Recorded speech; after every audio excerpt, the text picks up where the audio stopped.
Thank you very much. As Paulo said, I'm so sorry that I'm not there in person for very many reasons, but I am honored to have been invited to participate in this plenary. And after yesterday's magnificent presentations, even more intimidated about offering my thoughts than I was when I wrote my paper. But I'm grateful for the groundwork that was laid yesterday, particularly the urgent pleas by many, including Professor Saxon Putnam, to recognize the value of family care work. My presentation is going to be offering a snapshot of the condition of women in the United States today that is virtually the mirror opposite of Professor Jayal's picture of women in India, a point that was recognized, I think, in the comments by Sister Alford. I'll be describing a legal framework that is very uniquely American, but I think that my discussion of the reason for the American situation offers some globally applicable warnings about the very real dangers of allowing autonomy-based ideologies to capture the public imagination about the family. I begin by challenging Professor Donati's claim that there is a general consensus that the family is a common good, at least in my country. Part of this is attributable to a deficient and feeble understanding of the concept of the common good, which I explain in my paper, but will not spend time with here. I'm not challenging the truth that family is and remains at the top of what people value and treasure. But American women in particular have increasingly come to accept the notion that their love for their families is a private affair, a hobby, if you will. It's a hobby that is tolerated only insofar as it does not interfere with the efficient operation of our workplaces or place too many demands on the social services provided by the state. It's a hobby that you're perfectly free to continue to indulge in if you can afford it. If you can afford to pay others to do a good portion of the work of caring that a family entails, or if you are willing to accept that this delegated work is an adequate substitute for the element of loving that you would incorporate into the work if you did it yourself. American women do not see any evidence that the family is considered to be a common good, even of the aggregate type, let alone as a relational good. I will argue that the notion of the family as a private hobby rather than a common good is not something that sits comfortably with women, nor is it something that has evolved naturally out of the evolution of the nature of the family, nor is it something that serves women or men or children or families well. Instead, it is a conviction that arises out of the lived experiences of women over the past couple of decades. It is also a conviction that is inextricably intertwined with two significant cultural forces. One, the evolution of American feminism and its enshrining of the availability of abortion as the single most important factor for achieving autonomy and equality for women. And two, the evolution of a disability rights theory and its enshrining of autonomy as the single most important factor in achieving equality for people with disabilities. To empower women and policymakers to appreciate the family as a relational good, I think we have to find a way to overcome those cultural forces that have become deeply embedded in the way women have come to think of the work of caregiving. First, I will describe the lived experience of women and families in the United States today, demonstrating why their current situation belies any illusion that society does consider families as a common good. Second, I will argue that the notion of the family as a private hobby rather than a common good is reinforced by the conscious strategic decisions made by two groups of activists who grounded their quest for civil rights in notions of autonomy. American feminists fighting for the equality of women and disability rights advocates fighting for the equality of people with disabilities. There is a lot at stake in both of these people's campaigns. The animating principles underlying both of these fights are appealing on their surface because they are legitimate responses to histories of real oppression. This helps explain why they have gained such a hold on the minds of many women, regardless of how much the notion of the family that results from these principles might conflict with the natural intuitions of women as caregivers. First, let me talk about the situation of women in the United States with respect to caregiving, especially as it's been affected by the COVID pandemic. Beginning, first of all, with child care. The position of women in the workplace in the United States relative to the rest of the world presents a very curious paradox. On the one hand, we have some of the world's most favorable laws and a relatively hospitable social climate for full and equal access to the workplace by women. On the other hand, though, we have some of the world's least favorable laws and a relatively inhospitable social climate for the full and equal access to the workforce by women with children. The United States is one of only 8 countries in the entire world that offers no federal paid childcare leave. The Family and Medical Leave Act requires public employers and private employers with more than 50 workers to offer 12 weeks of unpaid leave to new mothers who have worked at this job for at least 12 months. 9 states guarantee some paid leave. But it's important to understand that in contrast to many other countries, this paid leave comes through the employment market. It is an obligation imposed on employers, and it is a form of support only available to the employed. The United States is also an outlier in its low levels of financial support for young children's care. The US spends about 0.2% of its GDP on childcare for children 2 and under, which amounts to $200 a year for most families.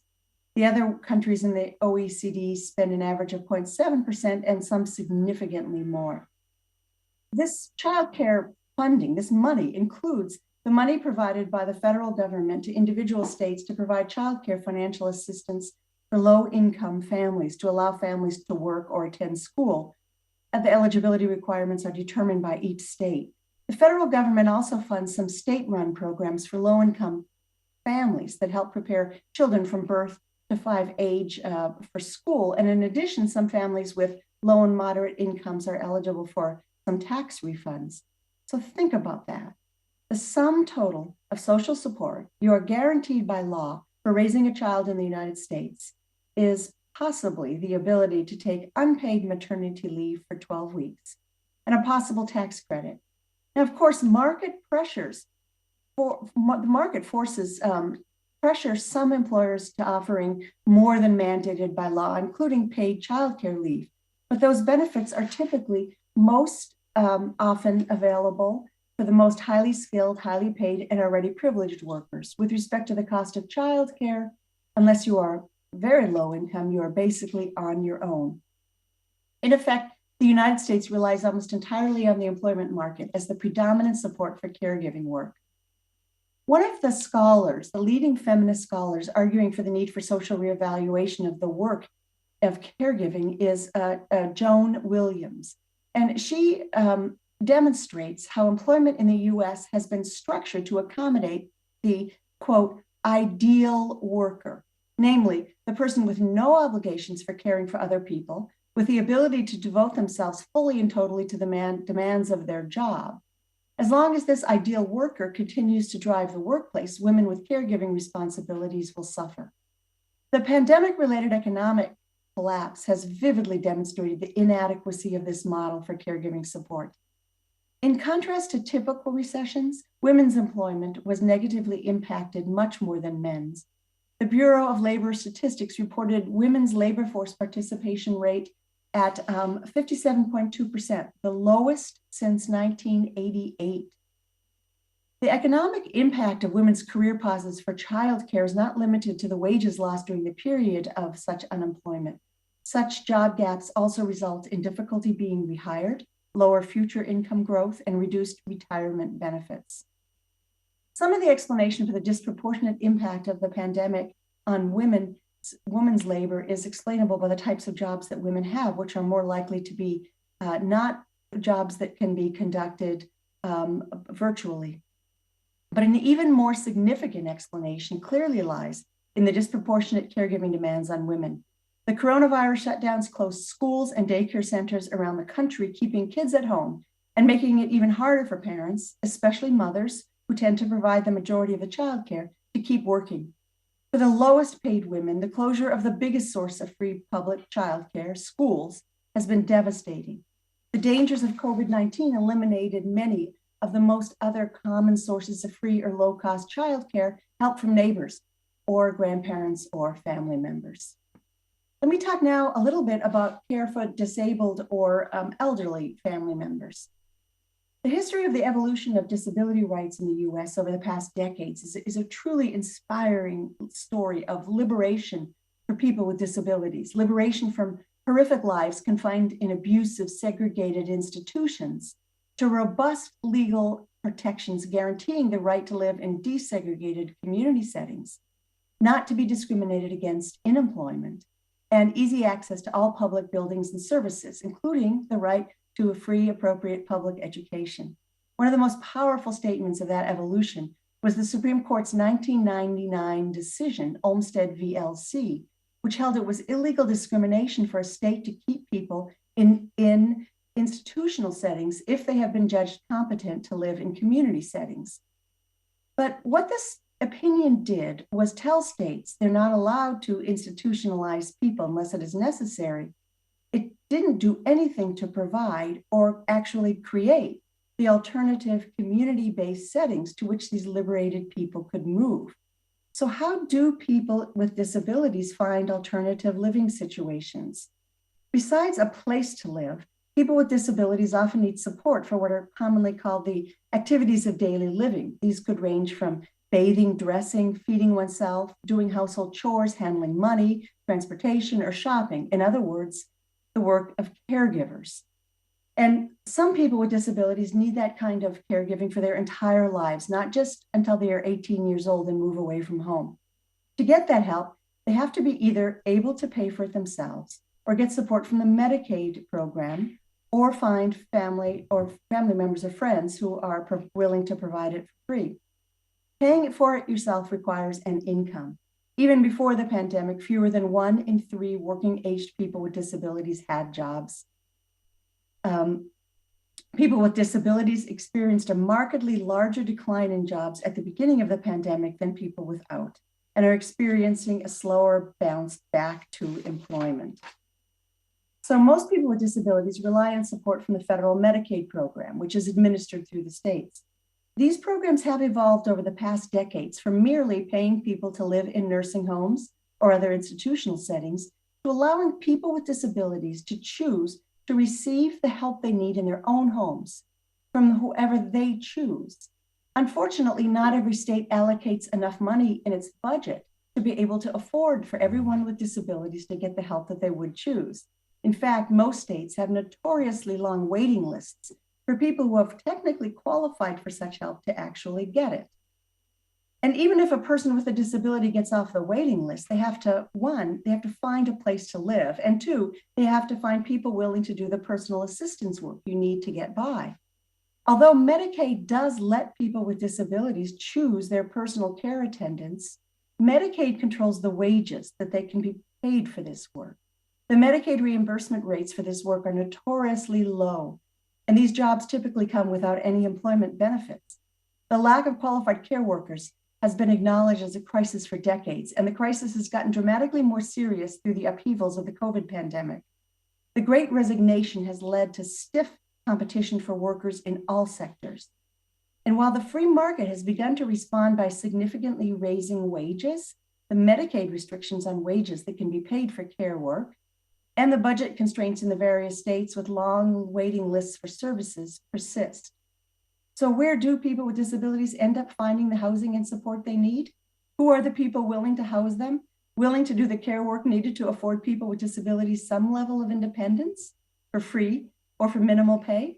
Of course, it's their families. It's their families. Most people with disabilities live at home. I have described above the increased caregiving responsibilities on parents as schools went online during the pandemic. Well, another thing that happened during the pandemic was the closure of facilities where many people with intellectual disabilities spend their days, often in supported work programs. When these facilities shut down too, families had to find ways to provide care during the day, often at the expense of their own jobs. And while the initial closures were related to the physical dangers of COVID-19, some have been closed permanently or are now operating at diminished capacity because of the severe staffing shortages.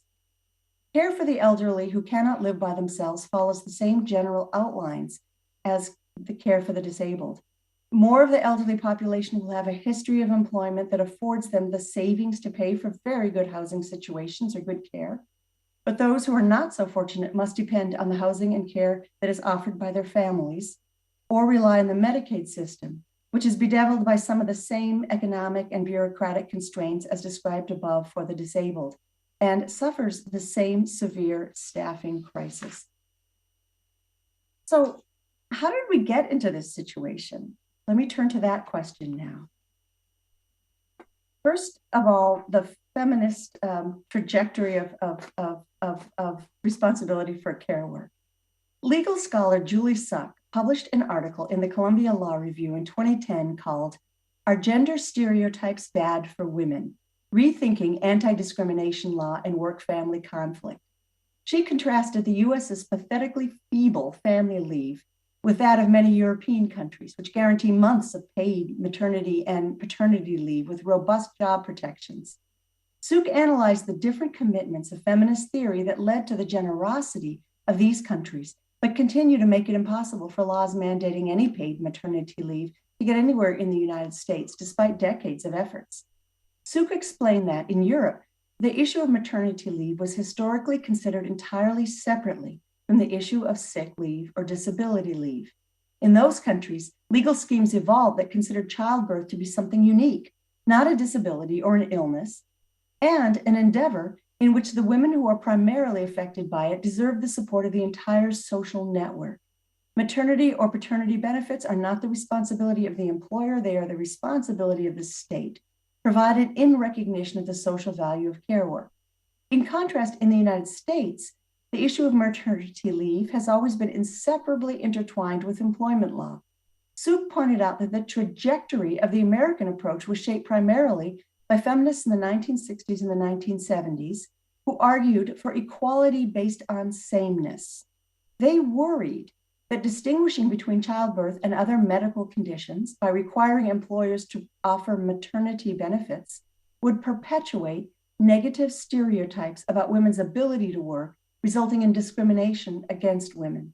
Suck argued that family leave should be disaggregated from medical leave, and she also argued that gender stereotypes are not necessarily bad for women. She wrote, "The American stereotyping approach attempts to give women the same chance as men to prove their mettle, but it fails miserably by ignoring the gendered barriers to their ability to do so."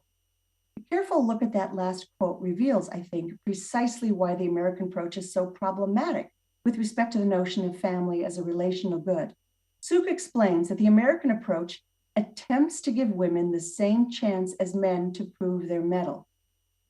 In other words, if women can become like men, they can have an equal chance to succeed. And the single most important protection for women's equality by most feminists in the United States has come to be seen as abortion, which is women's ultimate tool for becoming just like men. It has come to be seen as a non-negotiable feature of the social and legal support that women need to succeed in the workplace, to achieve equality and autonomy, to escape poverty. This development has allowed abortion to become embedded into the institutional structure of employment in this country, which, as discussed above, is the only support for caregiving for women. The supremacy of the right to abortion for mainstream American feminism is on vivid display currently in the Supreme Court's deliberation over the case of Dobbs v. Jackson Women's Health Organization. This case challenges a law passed in Mississippi that prohibits nearly all abortions after 15 weeks of gestational age. It is generally thought to offer the Supreme Court the opportunity to overturn holdings in Roe v. Wade, which held that the U.S. Constitution's right to privacy include a woman's right to an abortion, and in Planned Parenthood v. Casey, which affirmed Roe based on the premise that women had a reliance interest in the judicially created right to abortion, and that was what ensured their capability to participate equally in the economic and social life of the nation.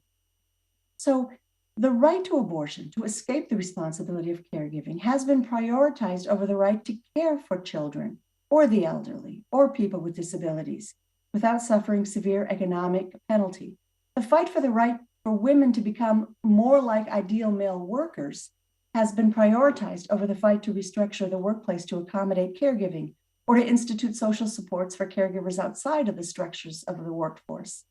One would think that the extraordinary collapse of the female employment market during the COVID pandemic would be the occasion for serious examination of the existing edifice. Instead, the response has been a series of piecemeal, unimaginative attaches to this creaky structure. In a recent essay, Joan Williams, who coined the term ideal worker, argued that the pandemic has exposed many of the heretofore hidden pressures of child raising that have up till now been of the predominant burden of mothers. She wrote, before COVID, many parents quietly skulked off to attend the school play or coach the soccer game. Workers nursed their babies in cars parked outside of factories, and adult children slipped away unobtrusively to take elders to the doctor. Now there's a lot less taboo because you can't hide it, all on Zoom. But she notes, to her astonishment, with most of us working from home these days, Americans' workday has increased by 40%, roughly 3 hours a day, the largest increase in the world. Yes, I fact-checked that. I couldn't believe it either. The problem with all this busyness and productivity is that it comes at a huge price. Many employees are now doing the work of 3 or more people. They're doing their own jobs, their childcare workers' jobs, and their children's teachers' jobs. Yet, many employers seem oblivious. I hear reports of companies cheerfully assuring their employees and themselves that everyone is working at or close to 100%. Why don't more managers see the problem here? The response, it's because there is still a widespread reverence for the ideal worker. How are women reacting to what they are seeing and experiencing over these past 2 years? Well, for one thing, according to the Brookings Institute, they're stopping to have babies. The data showed a baby bust of 60,000 missing births between October 2020 and February 2021, roughly corresponding to conceptions that would have occurred between January and May 2020. In other words, women are protecting themselves by retaining the flexibility to mold themselves into the ideal workers that our workplace structures demand. They're choosing the same result that access to abortion gives them because it's the only rational option realistically available to them, faced with institutional structures of our workplace that simply will not bend, will not yield to the demands of caregiving, and faced with a lack of any social support for caregiving outside of the workplace. I believe that, unfortunately, what Joan Williams has identified as the widespread reverence for the ideal worker is not held just by employers, but has come to be accepted by many women. I also believe that some of the reverence is in fact facilitated and enabled by enshrining abortion, which is a highly efficient mechanism for ensuring a constant supply of ideal workers, as the primary value in the quest for equality for women. Taking their lead from the leaders of the feminist movement, women who have essentially been encouraged to rely on abortion as a release valve for society's devaluation of the work of caring for others.